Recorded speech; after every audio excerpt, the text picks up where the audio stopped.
어우, 재수 없어. 왜 하필 김장날 피를 보고 난리야, 김치 부정타게.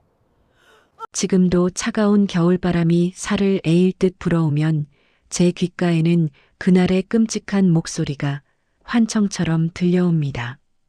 얼음장처럼 차가운 시멘트 바닥에 쓰러져 하열하던 저를 내려다보며 구급차를 부르기는커녕 김치 맛버렸다며 짜증을 내던 사람, 바로 제 시어머니였습니다. 그날 저는 결혼 3년 만에 어렵게 얻은 아이를 잃었습니다. 배추백포기와 맞바꾼 제 아이의 목숨. 그 대가로 시댁 식구들이 저에게 던진 말은 따뜻한 위로가 아닌 저주였습니다. 근본 없이 자라서 몸뚱어리 하나 간수를 못하니 쯧쯧하고, 혀를 차던 그 소리가 아직도 가슴에 비수처럼 꽂혀 있습니다. 지옥 같은 삶을 견디고 일어선 지혜가 준비한 가장 처절하고 통쾌한 복수극은 이제부터 시작입니다. 10년 만에 노숙자 꼴로 나타나 무릎 꿇고 살려달라는 시어머니를 보고 지혜는 과연 어떤 말을 내뱉었을까요? 사연 들으시기 전에 구독과 좋아요 한번 눌러주시면 큰 힘이 됩니다. 저는 지금 연 매출 50억 반찬 프랜차이즈를 이끄는 대표이자 한 남자의 아내입니다. 화려한 명품 정장을 입고 기사님이 운전하는 차를 타는 지금의 모습만 보면 다들 제가 금수저인 줄 알지만 사실 저는 부모님 얼굴도 모르는 고아원 출신입니다. 고아라는 꼬리표는 평생 저를 따라다닌 족쇄였고 시댁이라는 지옥으로 저를 끌고 들어간 원죄였습니다. 여러분 인과응보라는 말 믿으시나요? 제 뱃속의 아이를 죽이고도 뻔뻔하게 고개를 들던 그 사람들. 딱 10년 뒤 제 눈앞에서 피눈물을 흘리게 되었습니다. 가진 것 없다고 부모 없다고 무시당했던 제가 어떻게 대한민국 1% 자산가가 되어 처절하게 복수했는지 그 통쾌한 이야기를 지금부터 시작합니다. 땅칸 방의 서름과 불청객. 남편과 저는 공장 기계 소음이 가득한 현장에서 처음 만났습니다. 기름때 묻은 작업복을 입고 묵묵히 제 몫을 해내던 성실한 사람, 저처럼 가난했지만 마음만은 난로처럼 따뜻했던 그 사람에게 의지의 가정을 꾸렸습니다. 저희는 보증금 500에 월세 30만 원짜리 벽지에 곰팡이가 거뭇거뭇 피어있는 낡은 빌라에서 신혼생활을 시작했습니다. 비록 가난했지만 남편과 함께 끓여 먹는 라면 한 그릇이 세상에서 제일 맛있었습니다. 하지만 그 소박한 행복을 깨뜨린 건 다름 아닌 시어머니였습니다. 시댁은 저희 집에서 버스로 1시간이나 걸리는 먼 거리였지만 시어머니에게 그 거리는 아무런 문제가 되지 않았습니다. 어머니는 툭하면 예고도 없이 저희 집 현관문을 쾅쾅 부서져라 두드렸습니다. 야, 문 열어라. 해가 중천인데 아직도 자빠져 자냐? 쉬는 날 남편과 모처럼 늦잠이라도 자고 있으면 여지없이 어머니가 들이닥쳤습니다. 비밀번호를 가르쳐 드리지 않아도 문이 부서져라 두드리는 통에 열어드리지 않을 수 없었습니다. 들어오시면 흙 묻은 신발도 벗지 않고 방 안을 훑어보셨습니다. 그리고는 냉장고를 뒤져 반찬통을 꺼내 킁킁 냄새를 맡고 싱크대 물때를 검지손가락으로 훑으며 혀를 차셨습니다. 어우, 집구석 꼬라고는 호러미 밑에서 자란 내 아들이 불쌍하지야. 너는 고아원에서 청소하는 법은 안 가르쳐 주디 하긴 보고 배운 부모가 없으니 살림꼴이 이 모양이지. 그놈의 부모 타령 귀에 딱지가 않도록 들었습니다. 가장 서러웠던 건 첫 아이를 임신했을 때였습니다. 입덧이 너무 심해 물 한 모금 넘기지 못하고 며칠째 송장처럼 알아누워 있었는데 그날도 어김없이 어머니가 들이닥쳤습니다. 싱크대에는 미처 치우지 못한 설거지가 조금 쌓여 있었습니다.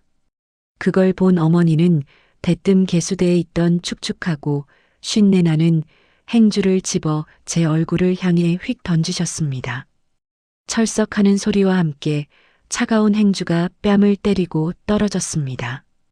이 게으른 년아, 남편은 밖에서 뼈 빠지게 일하는데 너는 임신이 벼슬이니 대낮부터 시체처럼 누워있어. 남들 다 하는 임신 너 혼자 해. 당장 일어나서 청소하네. 얼굴에서 쉰내 나는 행주물이 뚝뚝 떨어지는데 왈칵 눈물이 쏟아졌습니다. 어머니, 제가 몸이 너무 안 좋아서요 라고 변명하려 했지만 목구멍이 턱 막혀 말이 나오지 않았습니다.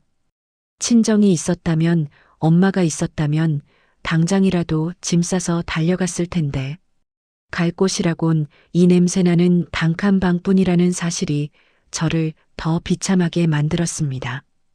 그렇게 저를 짐승 취급하던 시어머니가 세상 둘도 없는 천사로 변하는 순간이 있었습니다. 바로 둘째 며느리 제 동서가 오는 날이었죠. 도련님이 결혼하겠다며 데려온 동서는 강남에 빌딩을 가진 집안의 막내딸이었습니다. 명절 풍경은 정말 가관이었습니다. 저는 새벽 4시 첫 차를 타고 가서 하루 종일 매캐한 기름 냄새를 맡으며 전을 부쳤습니다. 허리가 끊어질 것 같아도 쉴 수 없었습니다. 하지만 점심때가 다 되어 느그적거리고 나타난 동서는 손에 물 한 방울 묻히지 않았습니다. 어머 형님, 기름 냄새 좀 봐. 저는 피부가 예민해서 이런 거 맡으면 뒤집어지거든요. 형님은 튼튼해서 좋으시겠어요. 호호. 동서가 소파에 앉아 과일을 받아먹는 동안 시어머니는 제 등짝을 때리며 말씀하셨습니다. 얘 쟤는 귀한 집에서 자라서 이런 거 못한다. 천한 일은 원래 해본 놈이 하는 거야. 너는 친정에 갈 일도 없으니 여기서 설거지나 다 해놓고 가라. 천한 일은 해본 놈이 한다. 그 말은 날카로운 비수가 되어 제 가슴에 박혔습니다. 부모 없는 게 죄인가 가난한 게 죄인가 싶어 서러움이 복받쳤습니다. 저는 부엌 구석에 쭈그리고 앉아 남은 생선 대가리를 씹으며 다짐했습니다. 두고 봐라. 내가 언젠가 당신들 머리 꼭대기에 서는 날이 올 것이다. 그리고 운명의 그날 유난히 추운 겨울이 찾아왔습니다. 임신 8주차 유산기가 있어 절대 안정을 취하라는 의사 선생님의 경고를 받은 상태였습니다. 그런데 시어머니에게 전화가 왔습니다. 이번 주말에 김장한다. 배추 100포기 절여놨으니 내려와라. 어머니 죄송해요. 의사 선생님이 무거운 거 들면 절대 안 된다고 하셔서요. 이번만 빠지면 안 될까요? 뭐야, 옛날엔 밤 매다가도 애 낳았어. 어디서 시애미가 오라는데. 핑계를 대. 너 안 오면 내 남편 밥 굶길 줄 알아라. 결국 저는 무거운 몸을 이끌고 시댁으로 향했습니다. 마당에는 정말 산처럼 쌓인 배추 100포기가 저를 기다리고 있었고, 동서는 친정 식구들과 하와이 여행을 갔다며 코빼기도 보이지 않았습니다. 영하의 날씨에 얇은 고무장갑 하나에 의지해 얼음물 같은 찬물에 손을 담갔습니다. 배가 돌덩이처럼 뭉치고 식은땀이 비 오듯 쏟아졌습니다. 어머니, 배가 너무 아파요. 조금만 쉬었다 하면 안 될까요? 하고 애원했지만 어머니는 따뜻한 방 안에서 텔레비전을 보며 소리쳤습니다. 엄살 피우지 마. 그거 다 하기 전엔 집에 못 갈 줄 알아. 그렇게 5시간쯤 지났을까요? 무거운 절인 배추통을 들어 올리는 순간 다리 사이로 뜨거운 무언가가 왈칵 쏟아지는 느낌이 들었습니다. 악하는 외마디 비명과 함께 저는 정신을 잃고 쓰러졌습니다. 하얀 눈 위로 붉은 선혈이 번져나갔습니다. 흐려지는 의식 속에서 시어머니가 뛰어나오는 게 보였습니다.